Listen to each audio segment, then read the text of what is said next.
chiffres de couverture vaccinale, notamment contre la grippe, sont très bas et en tout cas en dessous des objectifs, et on sait bien que ça conduit à de nombreuses hospitalisations et décès, notamment chez les personnes fragiles. Donc il est primordial que tous les professionnels de santé se posent la question de comment on peut améliorer la couverture vaccinale en France, et les pharmaciens naturellement proposent du coup une expérimentation où on pourrait vacciner les adultes contre la grippe afin de contribuer à l'effort d'amélioration de la couverture vaccinale en France.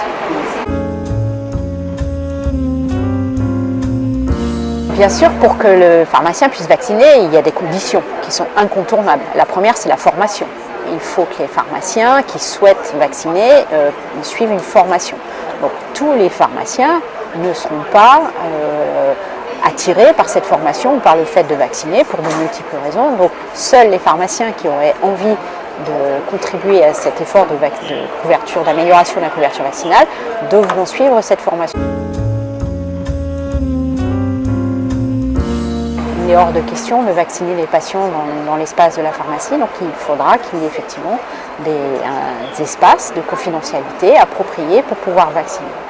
Troisième condition, c'est l'information aux médecins. Il est primordial que le médecin généraliste reste au cœur de la prise en charge du patient et soit bien évidemment informé de la vaccination des patients. Donc je dirais 3 conditions essentielles: la formation, le local, l'information aux médecins. Nous, on pense que les pharmaciens vont vacciner les patients qui ne sont pas vus traditionnellement par les médecins, qui sortent du parcours de soins et qu'on voit nous dans nos officines, ou bien les patients qui ne vont pas dans l'intervalle de vaccination contre la grippe chez leur médecin. Donc, bien évidemment, ces conditions vont être vues avec les médecins. Les infirmiers sont bien sûr concernés aussi, et aujourd'hui, ils ne peuvent vacciner que les personnes à risque contre la grippe. C'est une aberration. Il faut absolument que tous les professionnels de santé se posent la question de comment chacun peut améliorer cette couverture vaccinale. Donc c'est une réflexion qu'on doit avoir ensemble.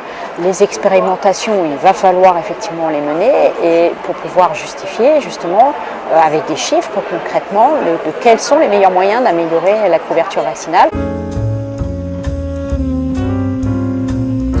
Nous, on est déjà en ordre de marche puisque toutes les parties prenantes de la pharmacie, les syndicats, les étudiants, les doyens, l'académie de pharmacie ont signé une lettre d'engagement justement vers cette amélioration de la couverture vaccinale. Donc maintenant, il va falloir le faire avec nos homologues, nos confrères et consoeurs médecins et infirmiers, et d'arriver à mettre au point les expérimentations qu'on jugera effectivement les plus pertinentes.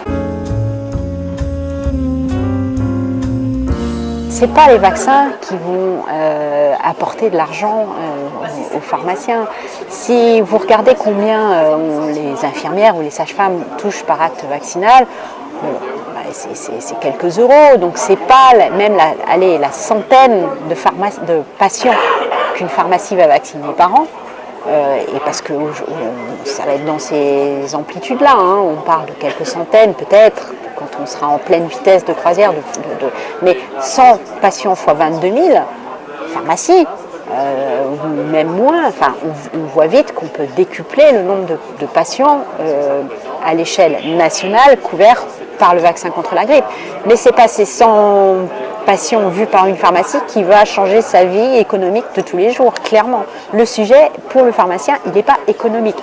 Il est prendre sa place de professionnel de santé dans la prévention de la santé des Français.